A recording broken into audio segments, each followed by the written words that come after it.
Okay, so hopefully by now you have had a quick play around with Tinkercad and you have done the learning little modules, the 4 little movement things. So let's show you some other little shortcuts.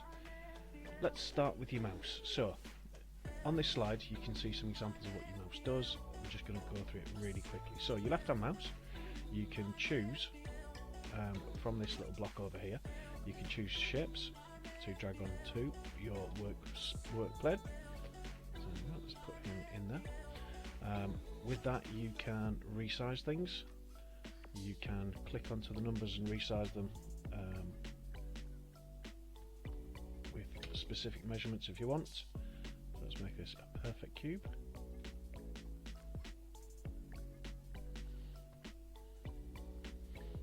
Just make sure that is, yep, so that's a nice perfect cube.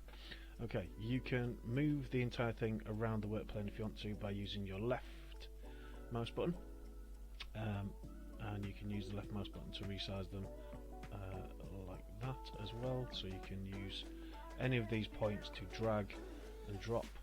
The little cone at the top, that allows you to lift it off the work plane if you want to, so if you need to move it on top of something else, you can put it back down again and it will tell you at the bottom, say it's 1 millimeter away and it's on the ground. You can also use the roller button on your mouse, so this thing here, to zoom in or out.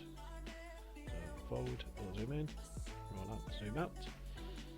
If you press the button down, the roller wheel, the jog wheel, you can move the work plane itself around.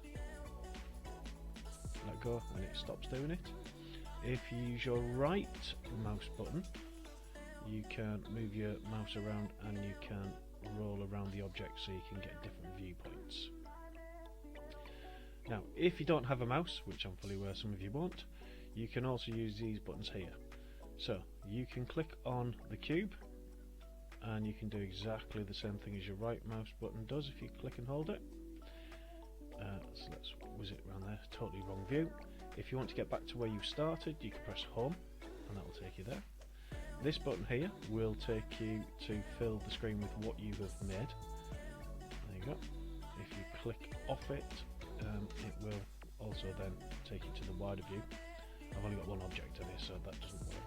You can then use these to zoom in and zoom out, and then you've got this weird little button here which is the orthographic and the perspective, which if you press it, it puts it into a flat shape view. So it takes away the 3-dimensional element, which switches it between that. What that allows you to do is look at measurements more precisely should you want to. Let's put a couple more images on here just so you get an idea of what some of the things do. So as you can see, I've now got a much bigger shape. If I press that button, you can see how it fits all of it in. If I only want to look at this one, I will click on that and press the same button, it will zoom into that shape. If I get really lost in it and I want to go back to the start, press the home button, it will pull you all the way out again. So that's how you can use your mouse button and how you can roll around the objects to see what things are and what they do. Now, in addition to that, if you want to change things about it, we can go click on a block, we can change the colour of the block if you want to. You can change that to whatever you want, colour-wise. So just click on the block you want to, click on the colour, and you can change the colour just by doing that. If you want rid of an object, if you put it in the wrong place, you can click on it and you can press delete and it will delete it out. And at any point, if you want to, need to, you can then move it around. Let's have a look around the box. See that one.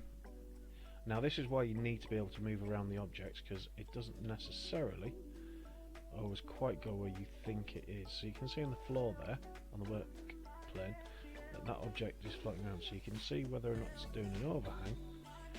And we will flatten that down until it joins our object, which is there.